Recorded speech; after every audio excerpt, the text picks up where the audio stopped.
You picked the theme song. It's about time. Yeah, right? Welcome to At The Tavern, Episode 4, where we have Ben Stiers from Randover Games, also known as Ben, I guess, Dover Stiers. Just Dover. Dover works. That's perfectly good. And I've got to correct it. Stiers is the last name, otherwise I'll get horrible grief from my family. Pronunciation. Don't want to be confused with cattle. Our apologies. Yeah. I am from Texas right now, so, you know, steers and Cattle. Full Metal Jacket, right? Yeah. Right. We weren't going to go there, but you did. So. I'm Patrick. I'm Tyler. And like we said, At The Tavern, Episode 4. So This let's is awesome. start. Yeah. Tonight, our special guest, as we said, Ben. So we have some questions for you. Yeah, by all means. Why don't you give us an overview of Randover Games, where you guys at, where you guys came from? Yeah, of course. I'm the CEO, creative director of Randover Games. We are a brand new startup focusing in the board game space. My previous history in gaming was all video game focused. I used to write for video game enthusiast press, and went out and did a whole bunch of really fun stuff at conventions and things like that. And then I stopped that to go work white collar job and pay the bills. And you gotta do what you gotta do.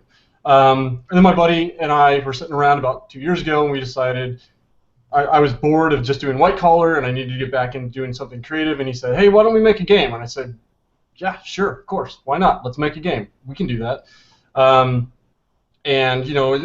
So 2 years of taking breaks every now and then to do real world stuff, and then focusing back in on it, we decided, okay, no, it's time to actually do something about it. It's time to actually, put up or shut up 100%. So we started Randover Games to focus on making high-quality games, regardless of genre, theme, or anything else. Basically, as long as it's a game that we want to play, it's a game that we want to make. So that's the idea that we go with there.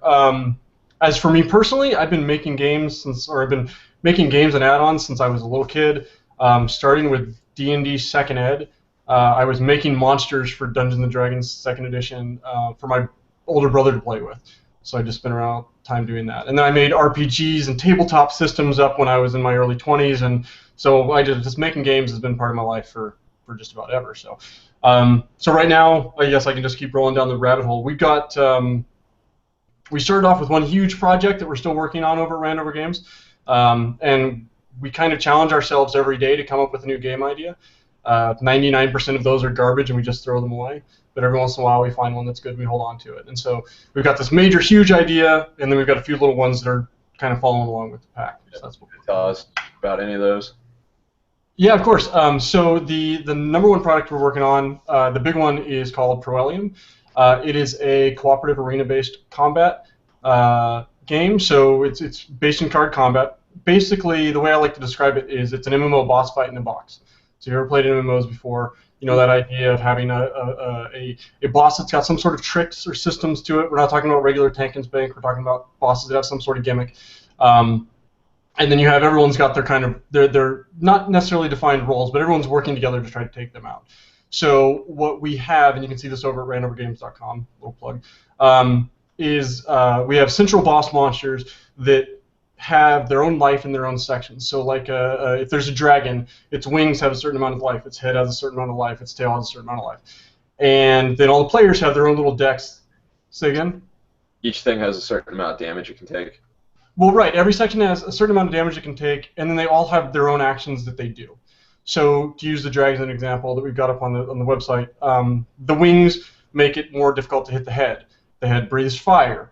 The chest lets the head breathe fire. So if you hit the chest, you can't breathe fire anymore, so then it just bites. Things like that. So there's a whole bunch of cascading effects. So to use that example, you have this head that's breathing fire that's really decimating your team. Do you try to work the chest down to make sure that it can't breathe fire anymore, or do you try to take the wings down and just try to kill the head permanently? So that's kind of your decision-making process with that. It's kind of inspired by Monster Hunter, if you guys know the Monster Hunter video game series. The idea of breaking something down piece by piece and doing something with it. So that one is that's our big dog. We've got art that's rolling in on that. We're working on my horrible graphic design skills to make that actually real, things like that. And that one's really exciting. That's the big one. Then we've got we have two other small ones, which you guys will probably actually be checking out for us pretty soon. So we can excellent. getting hands on these ones. One of them is called Cast and Capture. It's for a slightly younger audience, but it's a fishing game. Do you guys know what a fishing game is? It's like a card game. I'm not familiar with it as a term. Right. So you know how Hoyle, playing cards. They've got poker, and you've got rummy, or you've got Go Fish or blackjack, things like that.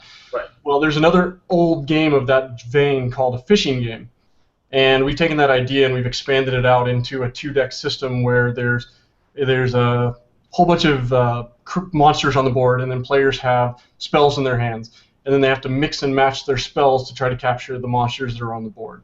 So it's an augmented form of that fishing game idea, and it's for a slightly younger audience. But we were playing it at PAX South. They're really bright and flashy, colorful cards. It's really it's really eye-catching, and there can be some awesome tactics and some skill in there. So I think it's the type of game that you can play with like a kid if you want to.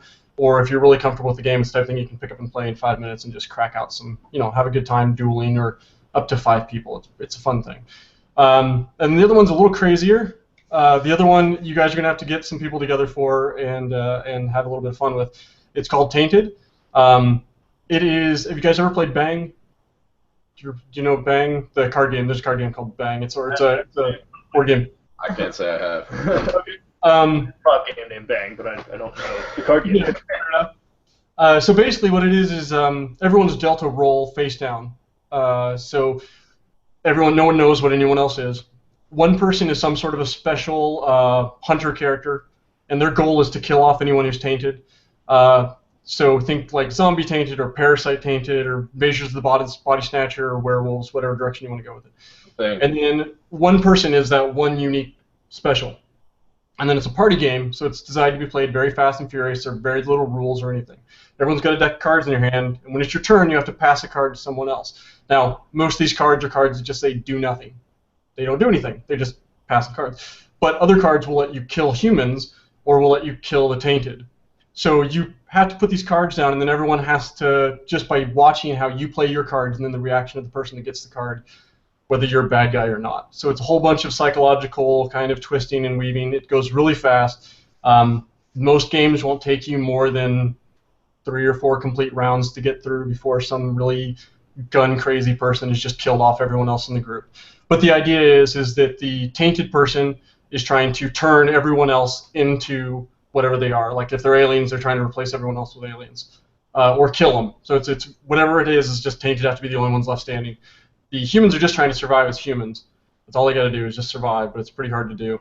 And the special hunter, his goal is to kill all the tainted. So everyone has really simple objectives, really simple cards, and it's a lot of fun. We played it with a lot of guys at PAX South, and there were a lot of laughing and yelling and shouting and cursing at each other and all the good stuff that you expect out of a party game. So there you go. That's the 500 mile an hour version of what we've got posted up there. And then we've got a whole bunch of other stuff that's just languishing in the works to be done at some point in time, whenever I find the ability. Yeah, I'm really excited actually to get to review the stuff that you're going to send us.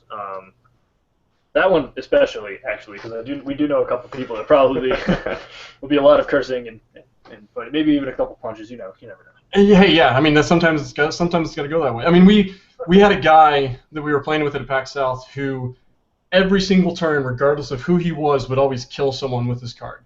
He never played slow. He always he had to play a bullet. Every single time he had a bullet, he had to play it, he killed someone. So without any sort of intellectual, without any sort of deduction or anything, he just said, I figure either I'll kill the right guy or I won't, who cares?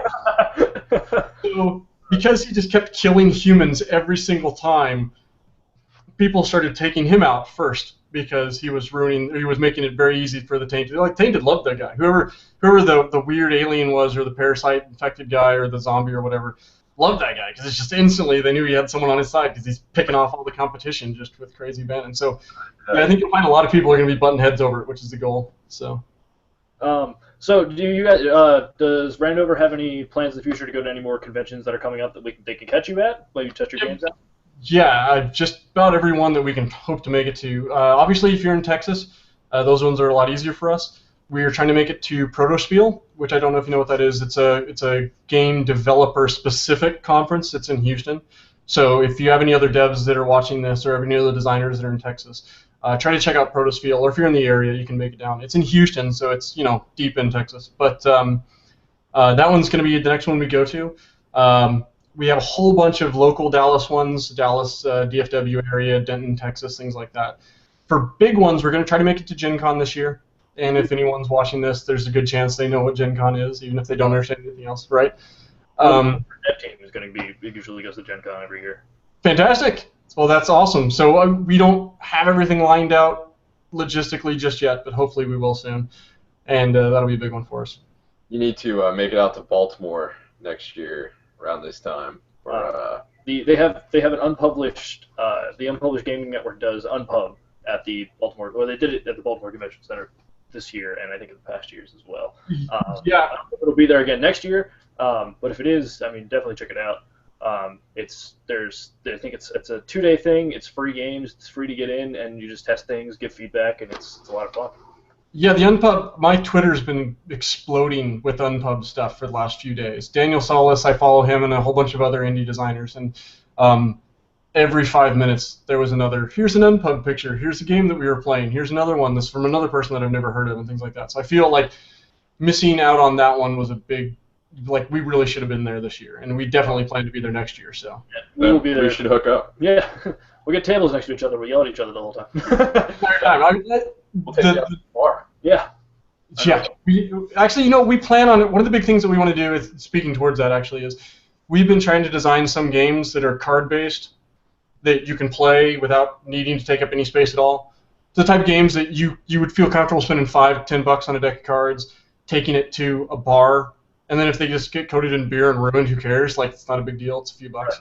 But type of things so you can game on the go, sort of thing. So that's one of the things we're looking for. So yeah, drinking games at bars. It's one of our to-do lists. Well, So, I'm highly interested in that project. right. As soon as I have something, I'll let you guys know. I promise. Even a rough layout, I'll try it. Yeah, you'll be the first to test. You know, Even if it's a suggestion, even if it's running playing traffic, he'll probably do it. Take a drink for every card you draw. Like, I've already got the rules for you. You're already done. Cool. So on to our next thing, which is we're going to talk about the Privateer Press keynote. And if you missed it, you suck. And by suck, I mean it's really a pity that you missed it because it was actually pretty cool.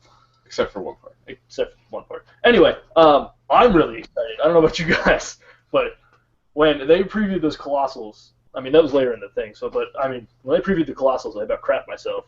A Colossal with an Arc node as a Signar player is probably the biggest. You know, it's funny. I don't have a lot of Privateer Press stuff, but one of the things I do have is the full Signar deck from when they switched over to the second rule set.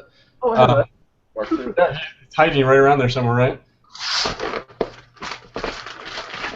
Right. Well, this is the stuff that I have here. They're all I made sure they're laminated so I can write on them. This is all the stuff. Yes. I'm not going to take the time to try to find it because it's in another room, but I have that exact same box. And the only ones that I actually laminated were the ones that I was actually using. But yeah, arc nodes on the Colossus is ridiculous. The actually all the Colossi. Another Signar player. Yeah. Oh yeah, I didn't even think of that. All right. Right. So I started playing. I'm going to give a little short story here for a second. Okay, go for it. I started playing War Machine when I lived in Delaware, and I was interning in a hobby shop. I started playing there. There's a lot of great guys. Nate and Mark, if you're listening, thank you for getting me into War Machine to begin with. But for the entire time I was there, I don't think I played met another Signar player. Really? All. And even now, we went to the Adventurers Guild in Harrisburg, and I don't think I met any Signar players there either. No, in that one in Greensboro, there was no Signar players there either. Yeah, I mean, Signar's it's a tough breed. A dying breed. Yeah, it's a tough love because there's so much sweet things you can do. Yeah, there's a lot of sweet things you can do, but a lot of other things do gnarly things like rip your jacks in half. Right. I mean, I'm blanking on the name. What's the Necro one? What are the ones that the Crix? Convergence or Crix? Or the other faction, the one that brings everything back to life. The Crix. Yeah, Crix. Sorry. Yeah, you said it already. My buddy played Crix, and he was always talking like it's all Crix. It's got to be Crix. Go Crix. All Crix. Why would you not play the Crix? Blah, blah, blah. But yeah, Signar, come on. The Signar mechs look the coolest in my opinion too. Like visually speaking, if you don't know anything about the game. So yeah. Yes, the reason I picked it, I was actually torn between them and the elves because you know, I have a thing for playing elf characters or playing Pointy elf armies, ears. or I don't know what it is. I think it has something to do with my infatuation with Legolas from Lord of the Rings. He's my favorite character. But I wound up picking Aragorn's where it's because the Jack. I think it actually came down to the Jack face because the Jack, it looked like a knight's helmet, and I was like, and they all had their own sneer and everything. I was like, I need to play that army right there. Sold. Right there. Well, my favorite color is blue, so that didn't actually hurt when I was looking around because I'm swayed by silly things like that too. So yeah. We don't paint our armies the Signarian blue and gold. We paint them more like a modern-day military. We went. Oh, really? Yeah. The thought was, do you have a piece? Do you have one close by? That you... I have my Strider actually right here. I don't know if you can really see it. Nice. Let me pull the light a little closer. No, I can see it. I can see it. Dude, you look like Gandalf. Yeah, there we go. So the guys fell off in my move, but however, I went with a BDU scheme more because Signar is supposed to be the most advanced technologically among all of the armies in the world. Kingdoms. So why wouldn't they try battle dress armor? You know what I mean? Right. I can see there's some logic behind that. I got you. Besides, once you've been attached to... Makes sense as like a dress uniform. But like marching into battle in bright blue just doesn't seem like a good. I don't know. That's just me. See, no, I can appreciate how that doesn't seem logical at all. So I'm with you 100%.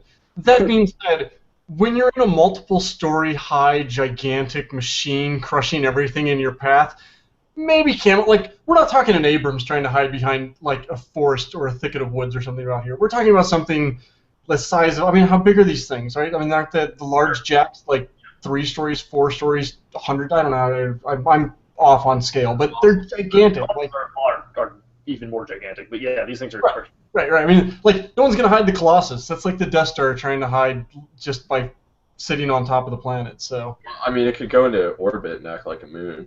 Fair enough. Right. That's no moon. It's a space station. Gotcha. Right. And you never know where they hide the lightning pods in the storm wall, but that's a different story. Where were we? Oh, we were talking about the keynote. All right, back on track. So it started with the... It started with the reveal of the new... Was it the new board game that they were playing out with? I thought it started with the Hordes RPG first. Yeah. They were talking about the... Was that first? Was that... I don't remember what came first. Okay. Yes. The Hordes...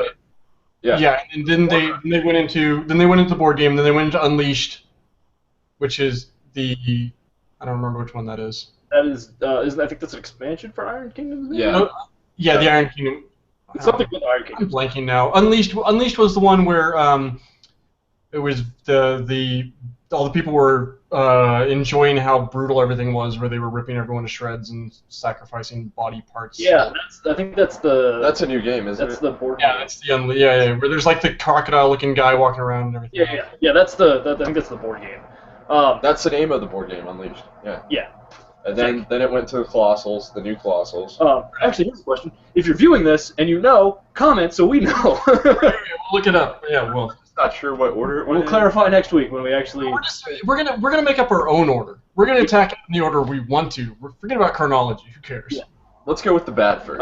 To begin, always start with the bad news first. I want to make a comment real quick on the idea of using Twitch for your keynote speeches. Other gaming industries and other gaming companies that are out there. That is a great idea. There were over 1,000 people that watched that keynote on Twitch. How do I know? Because we watched it. Right.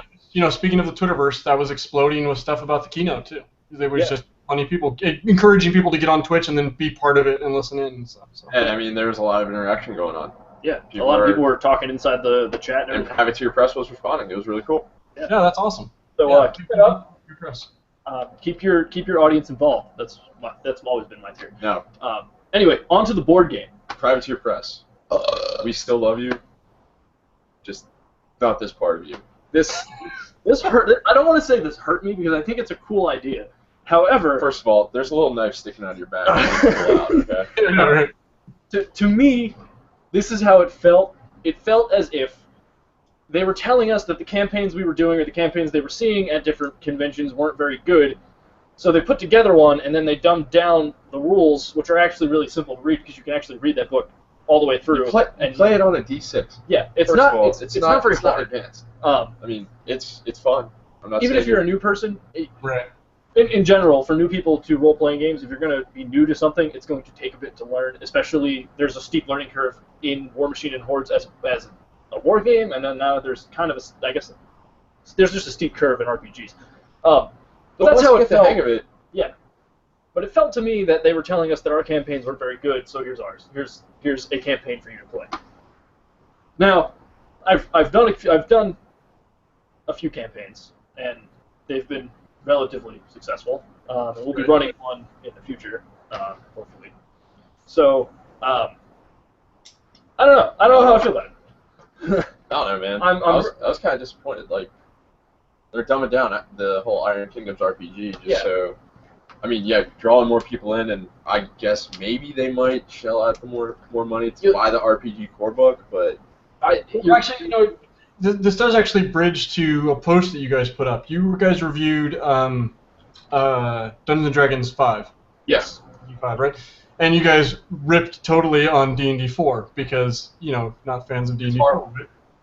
So, what they did, to an extent, between going from 3.5 to 4, was do that whole, we're going to put everything on cards, we're going to make things stupid, just be candid here. You're not going to...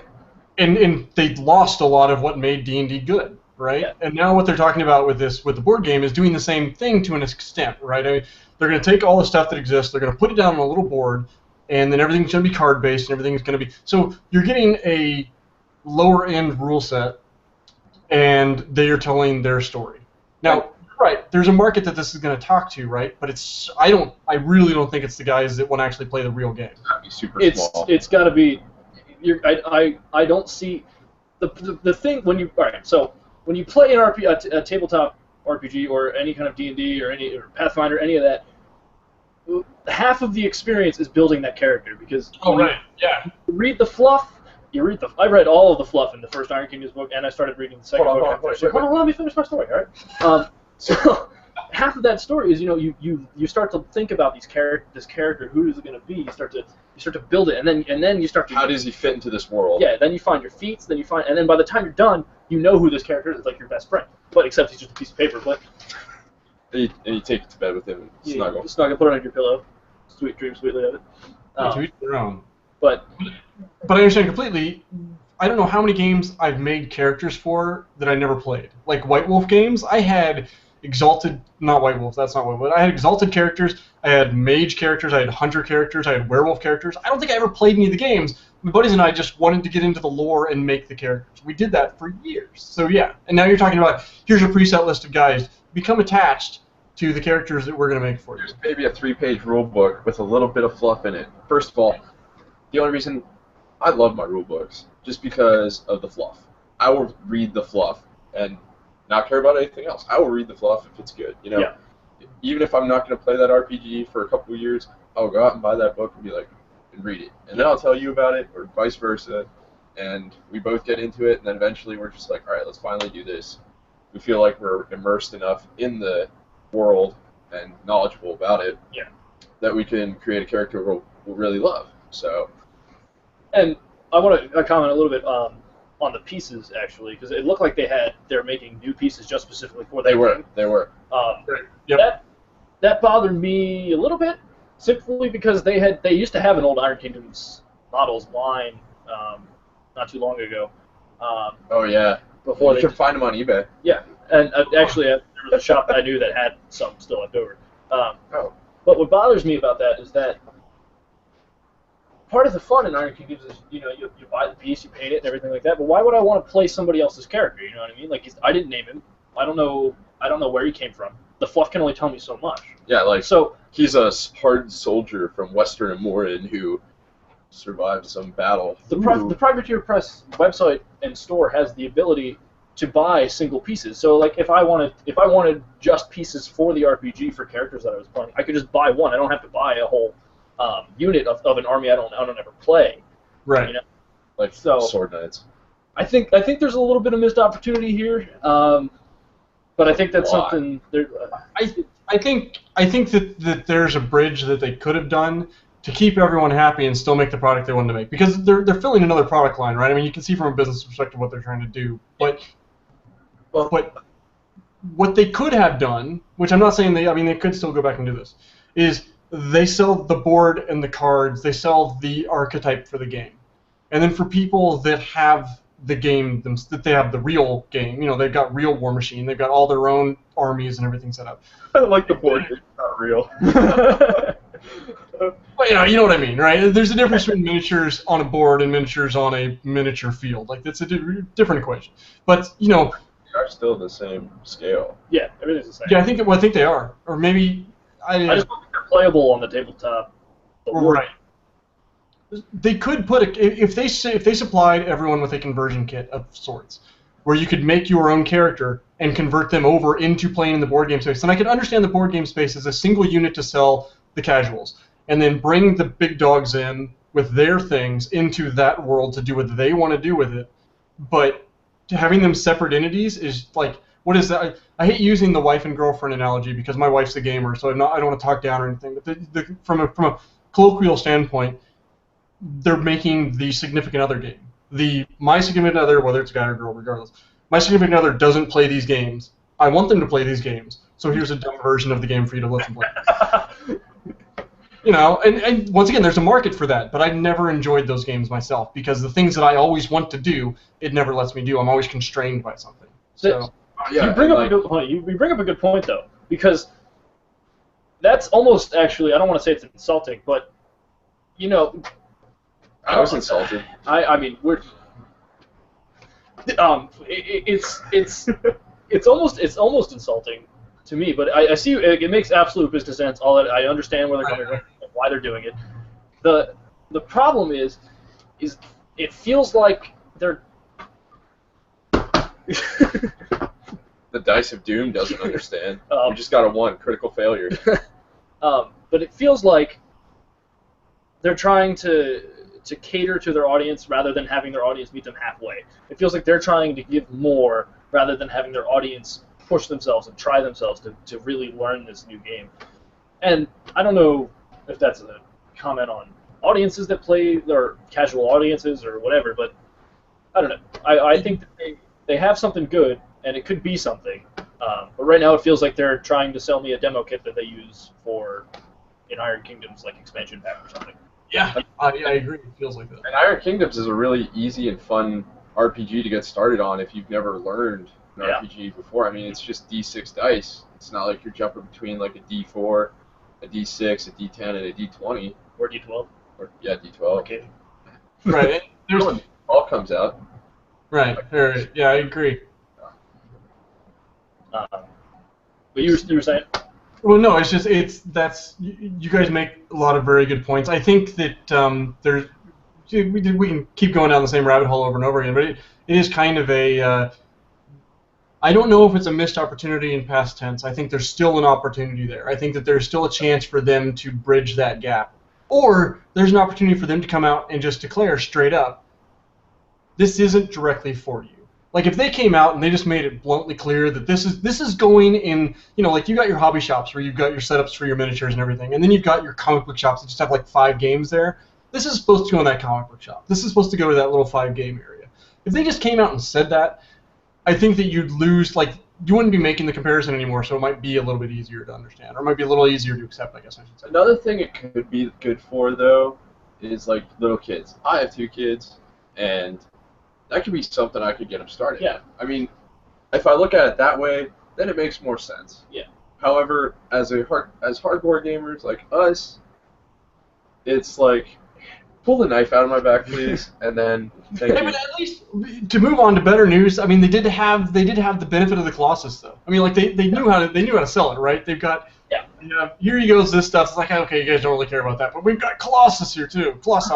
And I'm sure there's people out there that are super excited to play the board game. I'm not one of those people. I think another thing that they could have looked at. We're gonna have to play it though. Yeah, we're gonna have to. Well, yeah, it's there you go to get in. And if Private Press, if you're watching this, if you want to send us a demo copy for us to play, we'll gladly do that. Yeah, and change our minds. That is the idea of a campaign book, like when D&D had those expansions, like the Forgotten Realms or Pathfinder has with their all of their the like. War of the Ring, or the One Ring, whatever the new Lord of the Rings RPG is. They keep coming out with little expansion books. Yeah. Too. And in those, they can include those characters from the fluff that would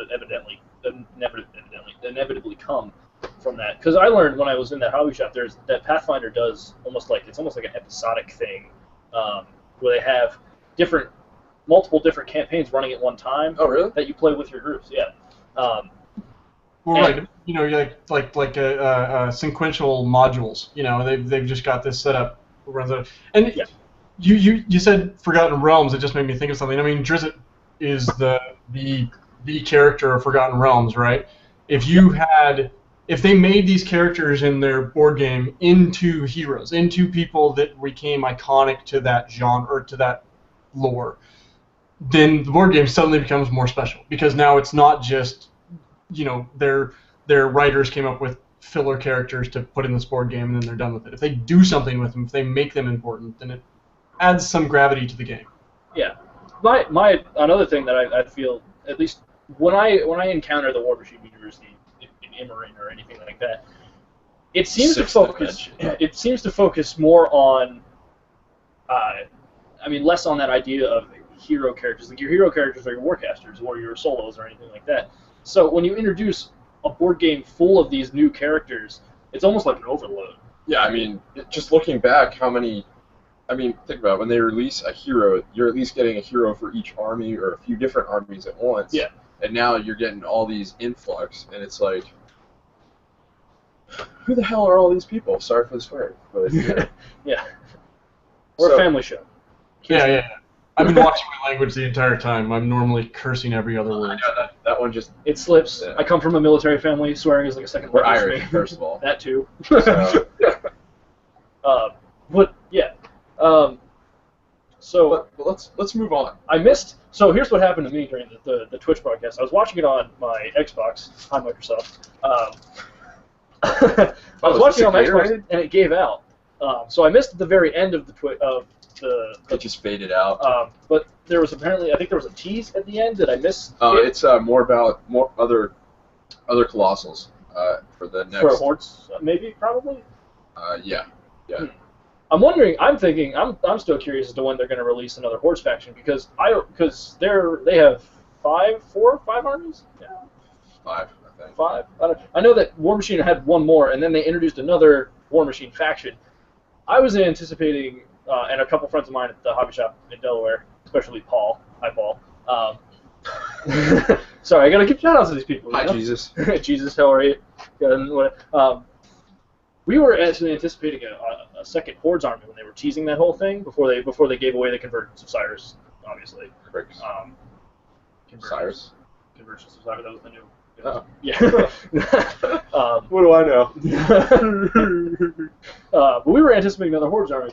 So I don't know how much of the lore that you follow, but if you are not nearly enough. I'm just enjoying the show at this point. So yeah. But I would like to see an Infernals army. Now, for those of you who are War Machine and Hordes fans, you'll understand what I'm talking about. That would be awesome. That would be another. I mean, I don't know what else other Hordes armies there would be. You know? Green Lantern approves. Yeah. Hi, DC. What do the Infernals bring in then? What about them in the lore is unique in a gameplay space? Like what would their characters, their units do? I don't follow. The thing is, I don't know Infernals as well because I don't follow the Hordes side of it as much. Right.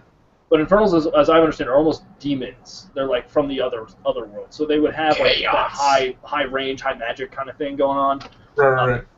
And I imagine they would be very synergetic, just like Convergence is. Almost. It'd be fun. Yeah.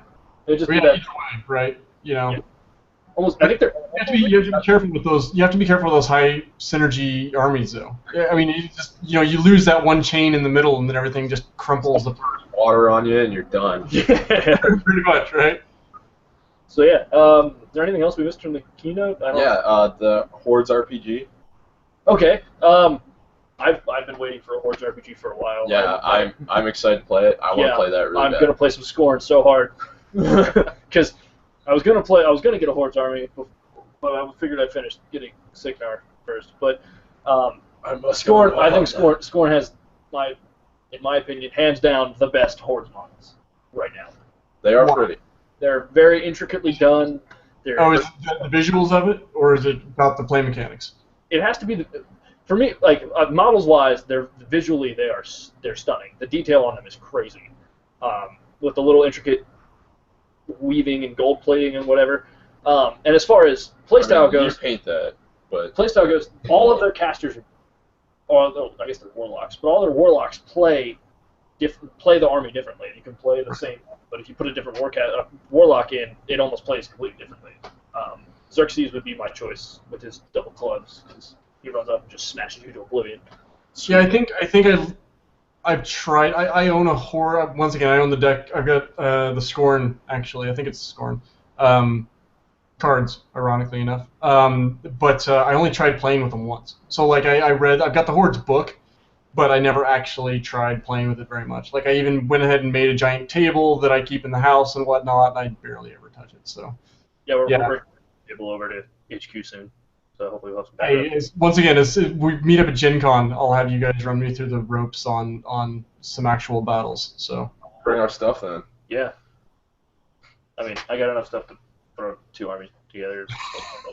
Anyway, anything else in the keynote we want to talk about? No, like, other than the Signar Colossus, did any of the other ones stand out to you? Because like the Next one, I mean, it just enemy and gives you another soldier. That one is insane. And the new Khador Colossal with that giant rocket on his back. That thing's awesome. No, it's a mortar. It's a mortar. Sorry. Yeah, the mortar. I was about to say the one with the giant mortar was ridiculous, especially when they went through the list. And I think what the third one was, everything under the template. You can set everything under the template on fire. Yeah, that was the Menoth one, which is. And just the look of it too. That gigantic, I mean, huge mortar sitting on top of that. Like visually, the Colossus really stood out. Like all of them, they all looked really good. And the way that they presented it, they were like, oh, and you can set everything under the template on fire, like it's a choice. Like I'm not going to set everything on fire. Why would I not do that today? See, I could let them live, or I can set them all on fire. No. Anyway. The only thing about the way that they presented everything that threw me off a little bit was the which one was it? There was only one of them that actually had a model in presentation. All the rest of them were concept art. So there was, I can't remember which one. It was the Crix. The Crix one was an actual physical model and that they were actually panning a camera around. Yeah. And all the rest of them were just concept art. So it makes me wonder, A, why didn't they all make them one way or the other? And B, how does that mean for production? Like, when are we actually going to see them? They could have test models, but they could have only gotten the Crix model back, and it was probably the only one acceptable in the shipment. Right. Which makes you think, like, how long is it going to take for them to get the other ones? Or it's a whole bunch of just speculation. Like, it also looks like the other, well, highly like the other Crix Colossal. So that's probably what it is. The variant is so minor that they were able to get away with using it. And swapped them out. Yeah, but that one, it looks like a Kraken. It walks like a Kraken. It's still got the robot arms on it. It must be a Kraken. It must be a Kraken. No. But it could also mean that Crix is going to be coming out first, which would be interesting because Signar usually gets the first. But cry. I don't need to cry. I'm just saying I think it'd be cool if somebody else got something to go first. Yeah, it'd be nice. For yeah. change. Yeah. And then maybe some people would stop hating on us. Well, I don't think they hate on us because they just walk right over top. Yeah. So I don't have anything else left to talk about for the keynote, unless you guys do. No, I think we kind of we beat that horse. We covered it pretty well. We beat that dead horse. What's next one? Okay. We're talking about our projects. First of all, we're talking about Project Merphias. I don't know how much of it you've read so far, Ben. I've gone over a few of the most recent posts that you've gone into, and then you just posted one with a lot of lore. Yeah. Yeah. For the Elysian and the Elysian Imperium. Yes. Yeah. So I thought the closest stuff has been. So there's plenty of stuff still left to know. So. There's tons. Yeah, there's going to be a lot coming. I am doing a lot of the primary lore writing, and then from there we'll start adding more people into the writing team and everything like that. There's what, 3 of us? Yeah, right now there's 3 of us. There's probably going to be more as we go along. Down the line. Right. As far as lore goes, I'm handling that for now. I mean, the idea for Merphias, I don't know if I've told anybody about this, but it actually comes from I'm a playwright, I'm a screenwriter, I'm a theater guy. I've done theater for a long time. I'm going to Point Park in the fall, starting the fall for an MFA in screenwriting and playwriting. But I created this play that is set in a fantasy world, which to me I don't think has ever been done before. And if it has, I apologize. Let me know I'm wrong. Call me a jerk, whatever. But I've created. But we will find you. We'll get Liam Neeson. We don't need Liam Neeson. He doesn't like guns. You're missing an opportunity to hang out with Liam Neeson. Regardless. Actually, I would hang out with Liam Neeson regardless. Anyway, as I was writing this play, I realized that, and I was told by a professor of mine that putting fantasy on a stage cannot be done. Well, I shouldn't say it can't be done. It's going to be very difficult to do. So in order to do something like that, you need fluff. You need a lot of fluff. So building from that, I've created this world, and I've shared this world with Patrick, and we're now going to build a war game inside of the world of this play, almost. And the RPG. And the RPG that goes with it. And as our press release said, it's going to be a tactical RPG. So hopefully, what that means, we can give a visual now. It means that you have your tabletop war game, you have your RPG. They can mingle or they cannot. That's what it means. Wow. So we have some top secret development plans for figures and models and stuff, which we will not share now. Right. My brain's rolling over the mechanical requirements and translating between the two. So yeah, it's really easy. It's something. It's not difficult. No, it's not difficult. But it's good. We got a lot of work ahead of us for that. Oh, that sounds really cool. Yeah. You want a minifig? Yeah. Say what? We'll get with a minifig when we get those going. So that's where the idea for Project Merphias came from. The Elysian Empire is the first of the armies that I've written all of the fluff for. All of them have their basic stuff that I'm now expanding on. It's the Elysian one. You're gonna, if you see the play, that's the one that's primarily featured. The Elysian Empire is built off of the character named King Cain Fenris, who is one of the main antagonists of the play that I'm writing. So he's a total tool. In layman's terms, yes. He's your typical, despicable king, and you can read the fluff on the website. Next week we have the art version of the elves coming out. Yeah. Should be cool. I'm actually looking forward to the dwarves release. Yeah. Personally. I think we have 5. Because no one's ever looked at the dwarves how we've looked at the dwarves. Yeah. I mean. Yeah. We're look at all these teases. Like now when's the dwarf one coming out? Like so you're just validating now, aren't you? I'm like, what's the deal? Like, now I gotta have something to tease. This isn't fun. This isn't fair. This isn't nice. I'll tease. I'll give you the names. How about that? No. You can back right away. I'm gonna give you I'm gonna tease you all right now. I'm gonna give you the names of all the factions, and I'm not gonna tell you what they are or what they do. Yeah, you ready for this? Because I don't know if you are. Keep talking. Give me a second. Filler. We got filler. Actually, I can. No, we're not gonna mess with the camera right now. I just got art in from an amazing artist that is working with us. Actually, I'll do it. I'm gonna fuss with the camera a little bit. You guys can see. This just came in. Oh, that's great. Whoa. Go back. Make a noise, Ben. Talk. So, hello. Am I not coming through? Hello. Am I coming through? Yeah, you came through. You came through. It came back to us because we were the last ones to make the noise. Gotcha. Yeah, the speaker was coming out of the different one. That picture that I just threw up there, that's our artist is working on some monster cards for us. That's the Hydra that's going to be in the game. So that's awesome. You thought you're first. I haven't even been able to post it anywhere yet. So can we borrow your artist? Yeah. Any artists out there that want to do support for fun or do some sketching and stuff, I've got plenty of things you can sketch for me. We, us, whatever. Hey, there are a lot of I've been in contact with some really amazing artists. So you guys just say the word, and I'll kick some names your way. All right. Well, we'll come to you with that. Okay. So here's your official Project Merphias tease of the week, I guess. That needs to be the thing, by the way. Thanks, Ben. Well, I mean, this is your official Project Merphias super tease, which means it might be a one-time thing, it might be an every week thing. We don't know yet. Or whenever we remember. Whenever we decide that it's important. So we already released some of the fluff for the Elysian Imperium. Coming this week, you'll hear about the Calgary Collective, which are our version of the elves. And then we go into the Narcean Unity. I'm not even going to say anything about that. Then you have the Stronghammer Alliance, which are the dwarves. Again, no one's ever looked at dwarves like we've looked at dwarves. Crap, hold on. I'm missing one. Giants?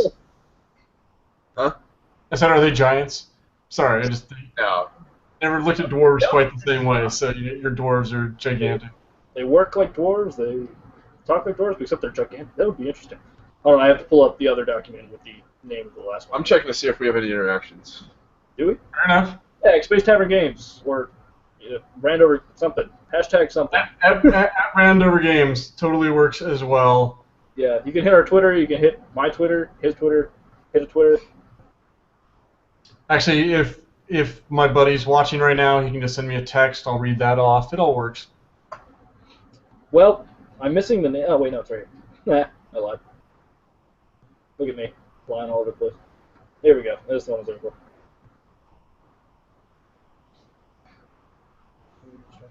Yeah, wait, Oh, yeah. Oh, and the last one. I got a question. Hold on. The last one is the Scythar Republic. Okay.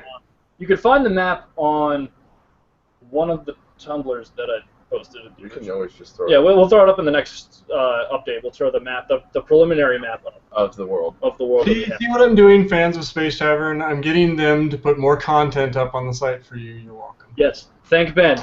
All hail Ben. What is our interaction? It is, when do we anticipate having a demo available for people to try out? I don't know, Ben. When do we anticipate having a demo? Q3 of this year. Yeah. What he said. Q3. We hope to have a demo. Right now we're working with. I realize this is news to you, but I got everything figured out for that this week. All right. Great. That makes me work harder, which I actually like, or actually prefer.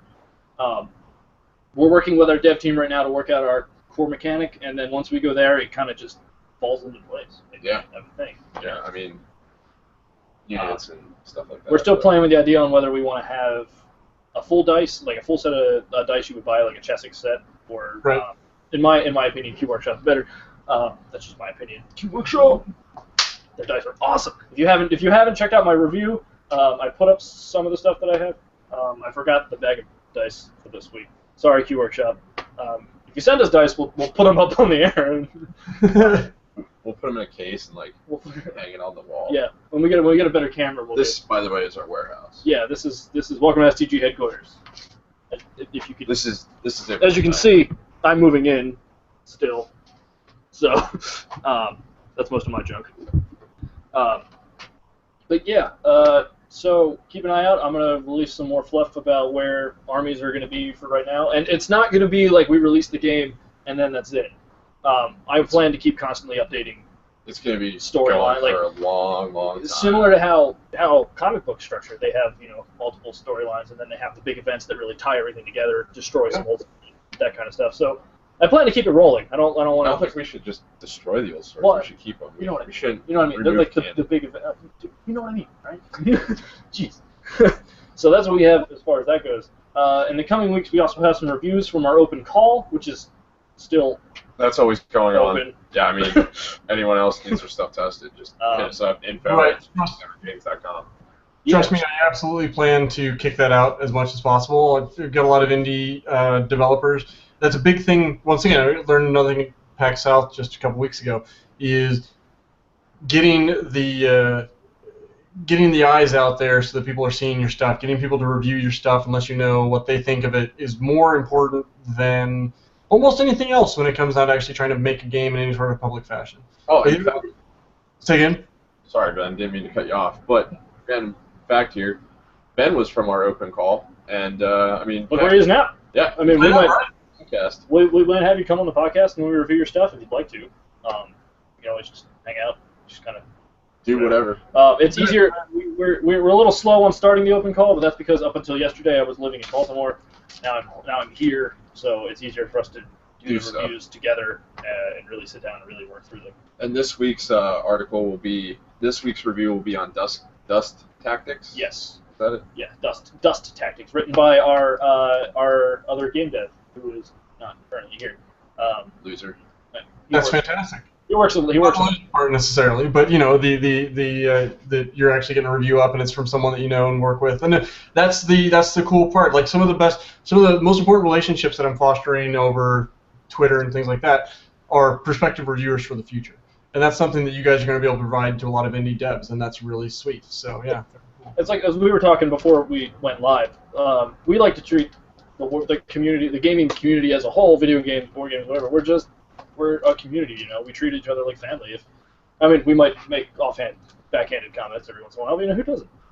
Every once in a while, you know, that's pretty much. Like I was saying, we're gonna start talking trash about you, but we're gonna be all over the internet. We're gonna make bots. We're gonna spam you, all that other crazy stuff. Anyway, you know, I've got friends. Like, really, look at my handle, Dover. Like, my handle is Dover because my first name's Ben, and you only get told that joke so many times before you just decide, whatever, I'm just going to adopt it. Embrace it. You kill the joke before people can kill it for you. Pretty much, yeah. Very Tyrion Lannister of me, if I will. So, yeah.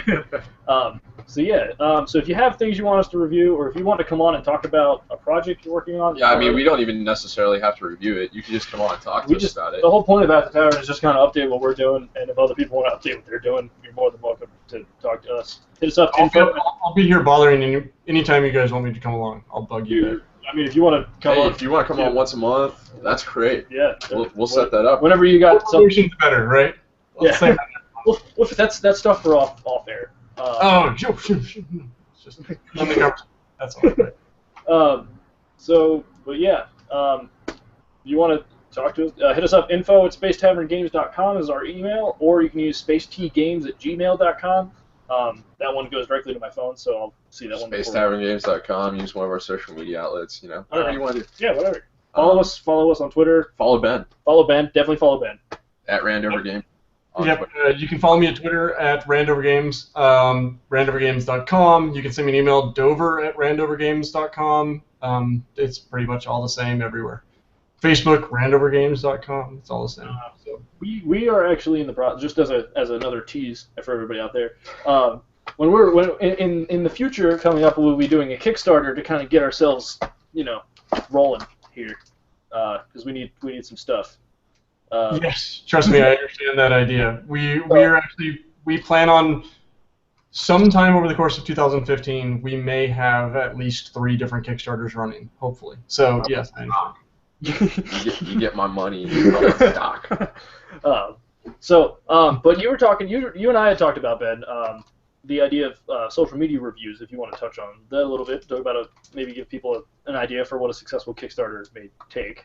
Right. One of the big things that I picked up, and this is hopefully any aspiring indie devs that have hung with us long enough through the cast to get to this point, without being put off by my droning on.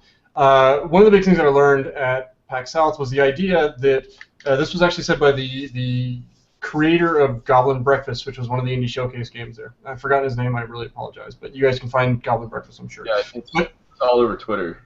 Yeah, it's all over. One of the big points he said was, it doesn't matter how good your game is. If you don't have a pre-existing audience, before you go to Kickstarter, it's not going to get funded. That's just very simply, that's what he just said, straight up. And I've taken that to heart. I had a internet startup that I used to have in the past when I used to write for video games, and I understand what it is and what it takes to actually build a social presence and to build a following and to build a fan base. And it's hard and it's difficult, and it's something that you really need to focus on. You've got to have your Twitter up and running all the time. You've got to have your website updated on the regular. You've got to have a Facebook fan page available. You don't know, you never know what the key resource is that your fan base is going to want to do. I'm on Reddit all the time. I'm on Twitter all the time. I'm on developer forums on Board Game Geek all the time. And you have to have a fishing pole in every different pond if you want to make sure you catch everyone. So one of the ideas that I had for you guys, and hopefully you guys can find time to work this in because I think it'd be a really valuable asset, is the idea of doing a social media review. Looking at someone's website. How nice is the website? how often do they keep it updated? Are they keeping their fans engaged? Do they have a Twitter? Are they using the Twitter? Do they have a Facebook fan page? Are they promoting it? Like some simple stuff, like every time you post, you guys are already doing this. Every time you post a article, you have to blast that article out on Twitter. You got to blast it out on all your social media so everyone knows that it's there to encourage people to go to it. And I think that there's a lot of really awesome creative people that are making really neat products that anyone watching this is going to want to play. But if you can't find them, or if you can't find their product, they're never it doesn't matter how good the game is, you're not going to find it. So something that would be a really neat commodity for you guys to be able to provide, and something that would get a lot of benefit to the community, would be that sort of review site, site reviews, not just product. Because if you're just making a game to make a game, you just want to print and play it so everyone can get it. That's cool. Do that. Do your thing. There's a lot of awesome, really cool, fun games like that. But if you want to be successful and you want a whole bunch of people to see your game, then you got to market yourself. Half of making a game is not making the game. Half of making the game is selling yourself, selling your company, selling your idea. And I'm worried that there's a lot of people that are missing the boat because they don't know what they're supposed to be doing there. Yeah, I truly believe a lot of game developers don't understand the benefit or value of social media. Oh, right, yeah. My previous job, my job was managing the social media and being the company's face and mouthpiece. And I mean, I generated a lot of followers. When I started there, we had under 1,000. When the business was sold, we had about 25,000, and it was still just jumping. Right. But that's the awesome part about having a good presence, like you were able to provide, is that it's a boulder going downhill. It just gets bigger. If game developers want our help with that, we will absolutely do that for you. Yeah. I mean, we're fair and honest guys. We'll gladly, and if you don't want something if you don't want your game reviewed publicly, we'll gladly give you a private review and all of our thoughts and notes and things like that. And I strongly suggest any indie devs take advantage of that. You can never have too many eyes looking at your game before it goes public. Well, I was strictly speaking taking a look at their social media outlets. That too. And if you want us to look at your social media outlets and your websites and things like that, but you don't want us to talk about it publicly on our podcast or anything like that, we'll gladly write you a review and send it to you. Yeah, and we can offer suggestions on how to fix it. We're not doing this for money or fame or any popularity, but if that stuff comes, I mean, we're not going to turn it down. But I mean, we'll do it for free. Well, we're here to help the community. I mean, we are a community. That's first and foremost, above everything else. It's a community. Yeah. And, here later this year, around Q3 when we get our minis in, we're going to launch our e-commerce platform on our website, and we'll actually be willing to sell any indie gamers products as long as you can meet the supply and demand. We'll gladly list it and do all the marketing for you, and we're talking ranked ads and everything. So that is a heck of an offer too. Yes. Yeah. I mean, full service platform. That's what you guys are talking about. Yep. Mm-hmm. Like I said, we're not in this. We're not in this for us. We're in this for the community and we're trying to make ourselves. I mean, we love this stuff. Yeah, we're trying to make our own game for trying to make our own game for everybody else to enjoy. So yeah. That being said, let's check our social media, see if anybody has said anything. You got anything, Ben? Nope. No, nothing on my end. Once again, you can tweet at us or use hashtag Space Tavern Games. That works even better.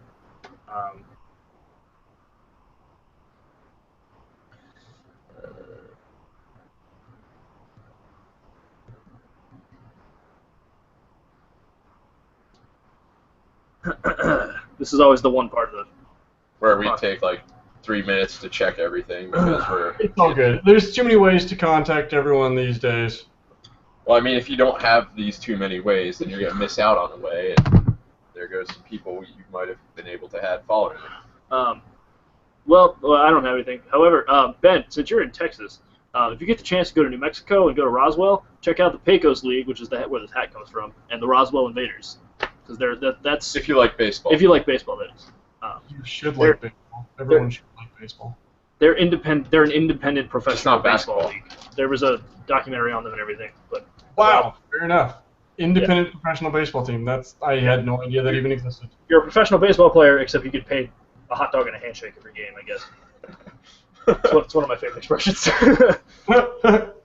So, with that being said, this is our D6 of Doom.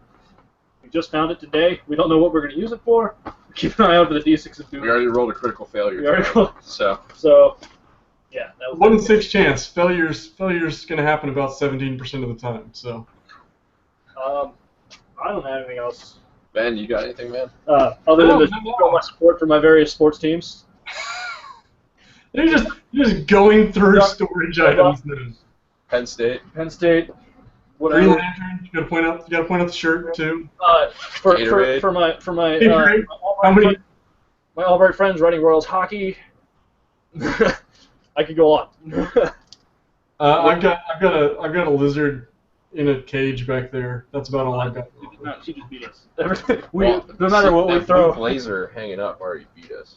No, that's it's one of my wife's work shirts. So Throwback to the 90s. My Tony Hawk birdhouse. straight retro, didn't we? What? We're in the Wayback Machine. What? We went way back in time. Yeah, we did. Well, actually, guys, if we're winding down, I want to say thank you for having me on. It's been a long time since I was able to do a cast, and it's a lot of fun. And I love the video aspect now. Like, I mean, I used to do it just all audio before. It's so much easier being able to see someone. You can get a little back and forth going on. It's great. And you guys are throwing this up on YouTube, right? Yeah, it's live streaming to YouTube right now. Streaming through YouTube. All right, fair enough. So everyone on YouTube watching it now or in the future, thanks for watching. Yeah. Feel free to comment. We'll check your comments. We check everything daily, Yeah. hourly, usually. We're not really doing much right now. It's kind of slow. Yeah. I'm moving in, and yeah. I got school in this. Yeah. I'm looking for work and that kind of nonsense. Not that anyone really cares about that. fair enough. I am self-plug. I'm an actor. Check out my website. I think we plugged enough.